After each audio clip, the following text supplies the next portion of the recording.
Hello दोस्तों, नमस्कार। Top संकल्प पर आप सभी का फिर से स्वागत है। तो आज हम हिंदी वाले सीरीज पर चलते हैं, जिसमें मैंने बताया था कि 10 मिनट में ताबड़तोड़ तैयार करेंगे। 15 क्वेश्चन लगभग बताए जाएंगे। आज इस पर हम क्वेश्चन शुरू करेंगे और चलिए भाई शुरू करते हैं। पहला क्वेश्चन है, ध्यान से देखिए। पहला क्वेश्चन ध्यान से देखिएगा भाई।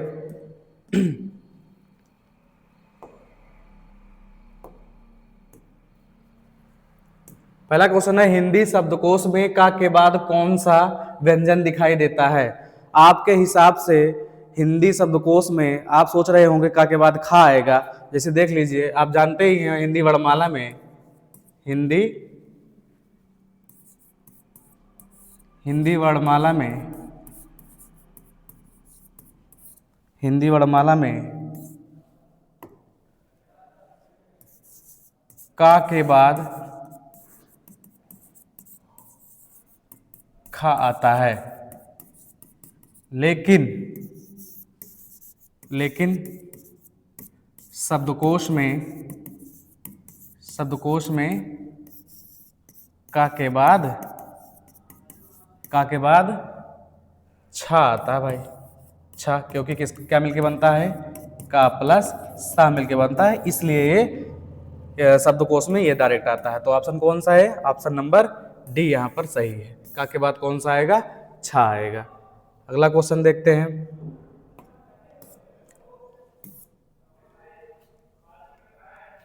भाई अगला क्वेश्चन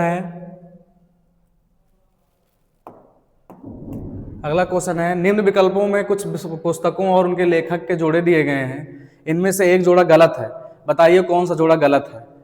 तो भाषा योग वशिष्ठ कह रहा है नाभादास की है, नासकेतोपाख्यान सदल मिश्र की है, और श्रृंगार रसमंडन विट्ठलनाथ की है, प्रेम सागर लल्लू लाल की है।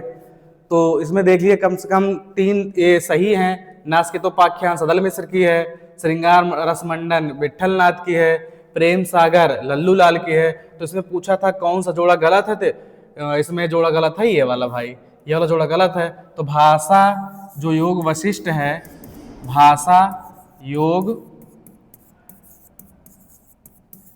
योग वशिष्ठ जो रचना है ये है राम प्रसाद निरंजनी की है। राम प्रसाद निरंजनी की है भैया, ठीक है, राम प्रसाद निरंजनी की रचना है। तो आपने देखा भाषा योग वशिष्ठ हो गई राम प्रसाद निरंजनी की, नासकेतोपाख्यान सदल मिश्र की हो गई, श्रृंगार रसमंडन विट्ठलनाथ की हो गई, प्रेम सागर लल्लू लाल की हो गई। तो ये था दूसरा क्वेश्चन। तीसरे क्वेश्चन पर चलते हैं। तीसरा क्वेश्चन देखिए भाई, निपात किन्हें कहते हैं? निपात क्या होता है? तो निपात पर ध्यान से देखिए। पहला कह रहा है वाक्य में जो विराम होते हैं उनको निपात कहते हैं, ये तो गलत बात है भाई, ठीक है। वाक्य में जो विराम होते हैं ये निपात नहीं कहलाते, ठीक, ये निपात नहीं कहलाते हैं। ध्वनि की गतिशीलता को निपात कहते हैं, गलत बात है। अर्थ को बताने वाले शब्द को निपात कहते हैं, ये भी गलत बात है। तो ध्यान से देखिए, शब्द में विशेष प्रकार का बल देने वाले अव्यय, एक प्रकार के अव्यय होता है निपात। अगर निपात को शामिल कर ले तो अव्यय के 5 भेद होते हैं, नहीं तो 4 ही भेद होते हैं अव्यय के, ठीक है। तो ये अव्यय है, तो ऑप्शन नंबर कौन सही है? सी सही है। निपात होते कौन से शब्द होते हैं? जैसे भी, सिर्फ, मात्र, तो, ये सब क्या होते हैं? ये सब निपात है, ठीक है। ये सब क्या है? निपात है। ये लगता कहाँ है? किसी जो बल देने के लिए, जैसे ये कार्य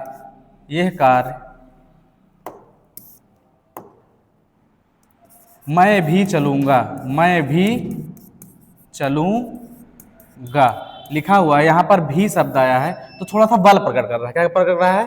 बल लगा रहा है। तो यहाँ पर भी, सिर्फ, तुम, मात्र, तो ये सब क्या है? निपात है, ठीक है। तो अव्यय को शामिल कर लो, अगर अव्यय को शामिल कर लो, अव्यय में अगर निपात को शामिल कर लो, निपात को शामिल कर लो तो अव्यय के 5 भेद होते हैं, नहीं तो अव्यय के 4 भेद होते हैं।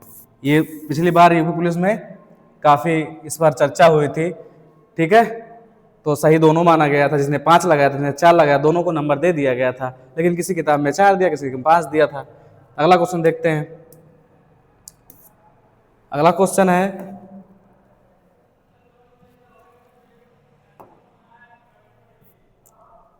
अगला क्वेश्चन है भैया, क्वेश्चन है सामने के मकान में रहने वाली जो सुशीला है ना, अत्यंत मेधावी छात्रा है, इसमें रेखांकित जो पदबंध है उसका विकल्प कौन सा है। तो यहाँ पर वाक्य जो पदबंध होता है उससे क्वेश्चन आया हुआ है, थोड़ा सा इसमें रेखांकन नहीं किया गया है। रेखांकन ये है, सामने के मकान में रहने वाली सुशीला, इतना बड़ा मकान है, कह रहा है इतना बड़ा वो सब पदबंध कह रहा है कि अत्यंत मेधावी छात्रा है, इसमें कह रहा है रेखांकित जो पदबंध है इसमें क्या है। तो ये इतना बड़ा लिखा गया है सिर्फ और सिर्फ सुशीला के लिए। जैसे सामने के मकान में रहने वाली सुशीला, ये पूरा पूरा संज्ञा है, क्या है ये, संज्ञा पदबंध है, ठीक है नहीं, क्या है, बहुत ही मेधावी छात्रा है, तो क्या है ये, संज्ञा, पूरा संज्ञा के लिए लिखा है। जैसे लिखा है कि 7 नंबर वाला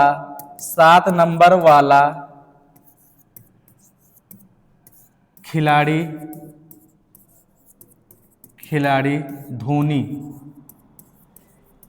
धोनी बहुत विस्फोटक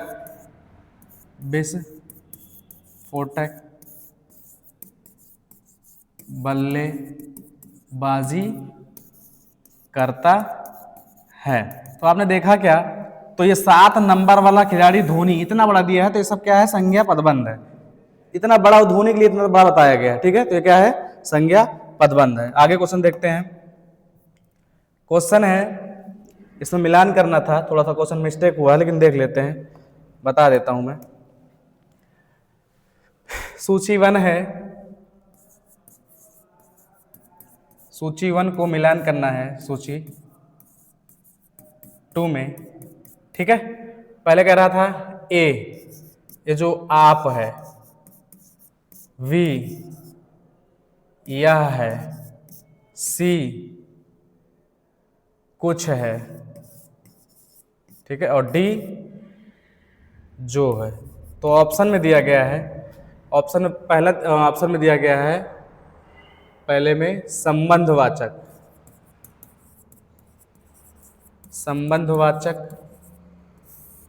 दूसरा ऑप्शन है निजवाचक,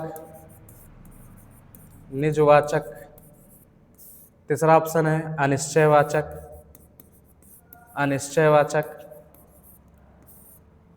और चौथा है कहाँ गया चौथा भाई, निजवाचक, अनिश्चयवाचक, निश्चयवाचक।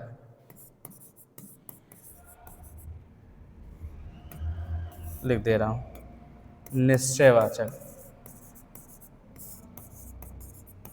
तो मिलान करिए, जो कुछ है वो तो अनिश्चयवाचक है। अच्छा, यहाँ पर थोड़ा मिस्टेक हुई है, यहाँ पर पहले था निश्चय, ठीक है।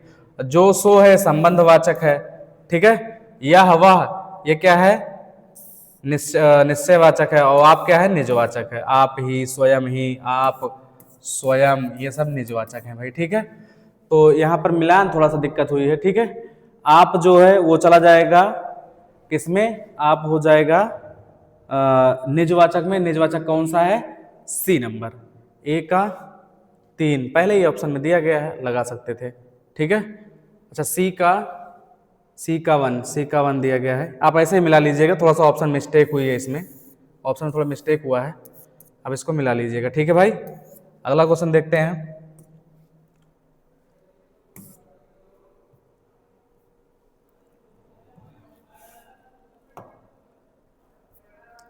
अगला क्वेश्चन है, ध्यान से देखना, हिमकिरीटिनी और हिमतरंगिणी काव्य संग्रह किस कवि की रचना है।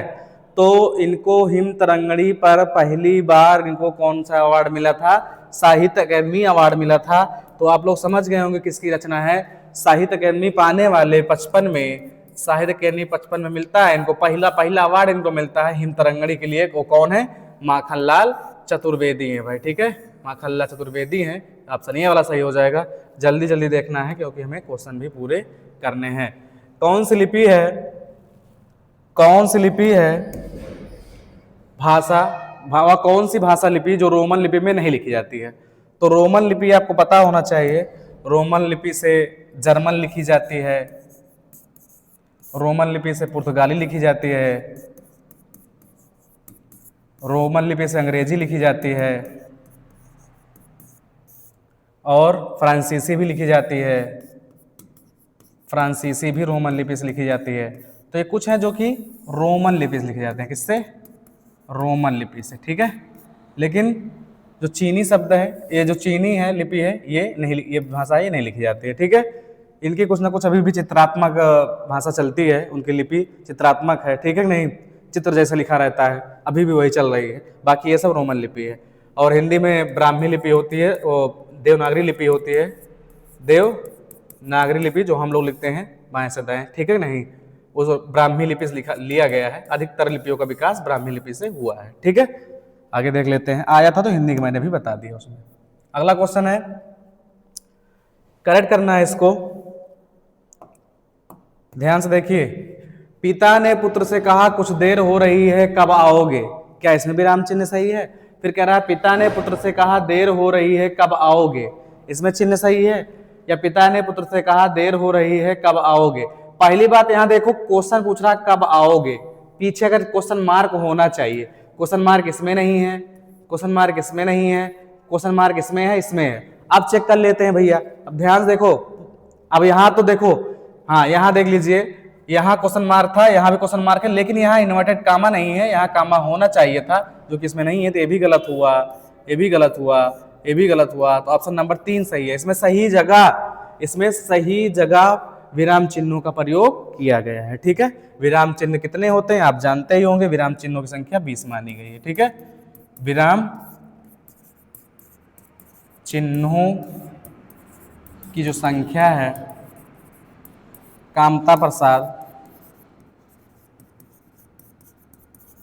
प्रसाद गुरु के अनुसार 20 मानी गई है, 20 मानी गई है, ठीक है। अगला देख लेते हैं। अगला क्वेश्चन है,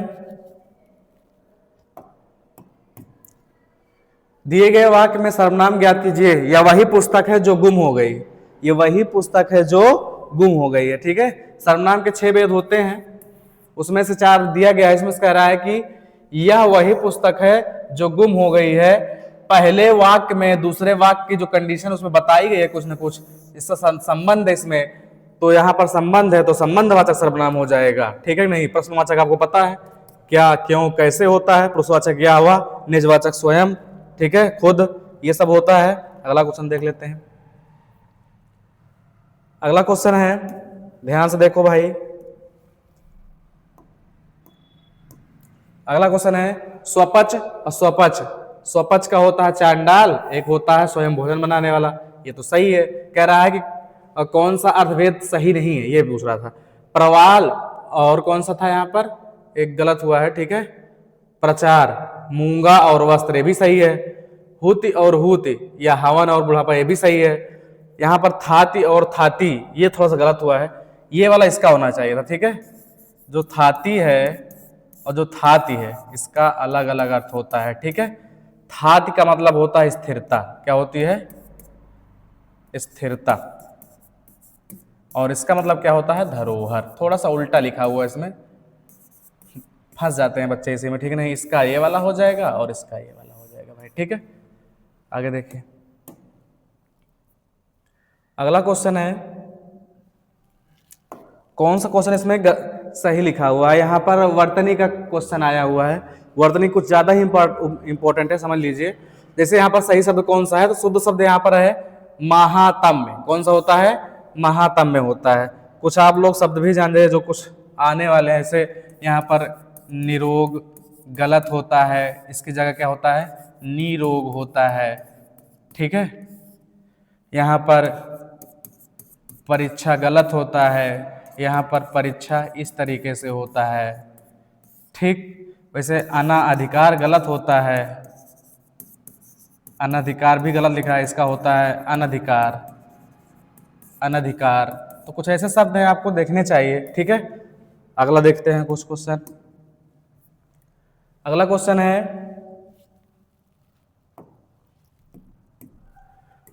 अगला क्वेश्चन है संविधान के किस अनुच्छेद में हिंदी को राजभाषा तथा इसकी लिपि देवनागरी को स्वीकार किया गया है? तो सबसे पहले भाग 17 में, सबसे पहले भाग 17 में, संविधान के भाग 17 में 343 से लेकर के 351 तक अनुच्छेद, ठीक है, अनुच्छेद 343 से लेकर के 351 तक हिंदी के बारे में बताया गया, जिसमें 343 में ही यही बताया गया है। तो इसका आंसर हो जाएगा 343 ही हो जाएगा, ठीक है। तो आंसर 343 हो जाएगा, जिसमें बताया गया है कि हिंदी को राजभाषा तथा इसकी लिपि देवनागरी स्वीकार किया जाएगा, ठीक है। 14 सितंबर को स्वीकार किया जाता है, इसलिए 14 सितंबर को राष्ट्रीय हिंदी दिवस के रूप में मनाया जाता है, ठीक है कि नहीं। 351 में क्या कहा गया है? हिंदी भाषा का प्रचार प्रसार, हिंदी भाषा का प्रचार प्रसार, ये दिया गया भैया, ठीक है। और एक ऑप्शन था 344 राजभाषा, इसमें 344 जो दिया है, 300 एक ऑप्शन था 344 में दिया गया है राजभाषा आयोग का गठन होगा, ठीक है नहीं, राजभाषा आयोग का गठन, राजभाषा आयोग का गठन इसमें दिया गया है। तो इसमें आप देख सकते हैं इतने सारे मैंने कंटेंट इसमें बताए हैं, तो इसका आंसर यहाँ पर 343 हो जाएगा। अगला क्वेश्चन देखते हैं भाई। क्वेश्चन है कृदंत का संधि विच्छेद क्या होगा? कृदंत, कृदंत दा बना है तो ता रहा होगा, कृत धन अंत, कृत धन अंत होता है भाई, कृत धन अंत कृदंत होगा, ठीक है। पहला जैसे ता का दा हो जाना, जैसे जगत धन ईश होता है, जगत धन ईश होता है तो जगदीश हो जाता है, वैसे ही यहां पर हम देख लेते हैं, ठीक है नहीं। ता का दा हो जाना कैसा नियम होता है? कृत धन अंत, कृत धन अंत, ऑप्शन नंबर बी सही है, ठीक है। अगला क्वेश्चन देख लेते हैं। अच्छा क्वेश्चन है वर्णमाला का। वर्णमाला में बहुत बढ़िया क्वेश्चन दिया गया है, इसमें कौन सा अल्पप्राण वर्णों का समूह नहीं है? पहली बात, वर्णमाला में दो होते हैं प्राण के आधार पर, प्राण के आधार पर, प्राण के आधार पर दो प्रकार से बांटा गया है। एक होता है अल्प प्राण, अल्प प्राण, अल्प प्राण, दूसरा होता है महाप्राण, महाप्राण होता है भाई, ठीक है। अल्प प्राण में प्रत्येक वर्ग का पहला, तीसरा और पांचवा और सभी अंतस्थ व्यंजन, अंतस्थ कौन से होते हैं? या, रा, ला और वाह, ठीक है। महाप्राण होता है प्रत्येक वर्ग का दूसरा और चौथा, ये महाप्राण होता है, और सभी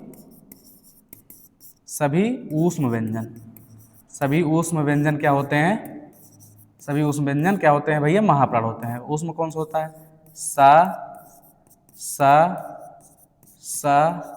हा, ये सभी क्या है? ऊष्म। अच्छा, होता क्या है प्राण? प्राण का मतलब यहाँ पर हवा होती है, प्राण का मतलब क्या होती है?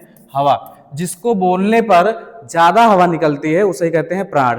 तो दो प्रकार से बांटा गया था, जैसे यहाँ पर देख लेते हैं। तो पहला, तीसरा, का, खा, गा, तीसरा है भाई, ये तो होगा नहीं, ठीक है। यहाँ ये भी अल्पप्राण है, ये भी अल्पप्राण है, तो उनसे पूछ रहा है अल्पप्राण कौन सा नहीं है, तो यही नहीं है, खा दूसरे पे आता है, ठीक है। देख लिया, अब ऐसे ही दूसरा दिखाई दिया, हम तुरंत ये वाला ऑप्शन लगा सकते हैं, ठीक है भाई। तो ये होता है वर्णमाला में क्वेश्चन आया, अच्छा क्वेश्चन था ये। अगला देख लेते हैं। अगला क्वेश्चन है कर शब्द का उपयुक्त अनेकार्थक समूह कौन सा है? कर का अर्थ क्या क्या होता है? तो ध्यान से देखिए, कर का जो अर्थ होता है, कर का अर्थ होता है हाथ होता है, कर का अर्थ क्या होता है? हाथ होता है। कर का अर्थ किरण होता है, कर का अर्थ करना होता है, तो यही वाला ऑप्शन सही है, ठीक है भाई, ये वाला ऑप्शन क्या है? सही है। अगला देख लेते हैं। हाँ भाई, इसके बारे में थोड़ा सा जानकारी देनी थी तो पूरा आ ही नहीं रहा, अच्छा आ रहा, देख लीजिए। जो हमारी, अब तो यहाँ हमारे 15 क्वेश्चन पूरे हो गए हैं, ध्यान से देखिए। जो हमारी मैथ की सीरीज चल रही है T10 सीरीज, 10 सवाल 15 मिनट वाला, ये कल फिर एक वीडियो इस पर आएगा जिस पर हम आपको इस पर बताते रहेंगे, ठीक है। और हमारी एकेडमिक क्लास जो चलती है अलीगंज बाजार सुल्तानपुर में, यहाँ पर आप आके अपने 6 से लेकर के 12 तक की क्लास यहाँ भी चलती है, आप ज्वाइन कर सकते हैं। तो ठीक है भैया, नमस्कार, कल फिर मिलेंगे, धन्यवाद।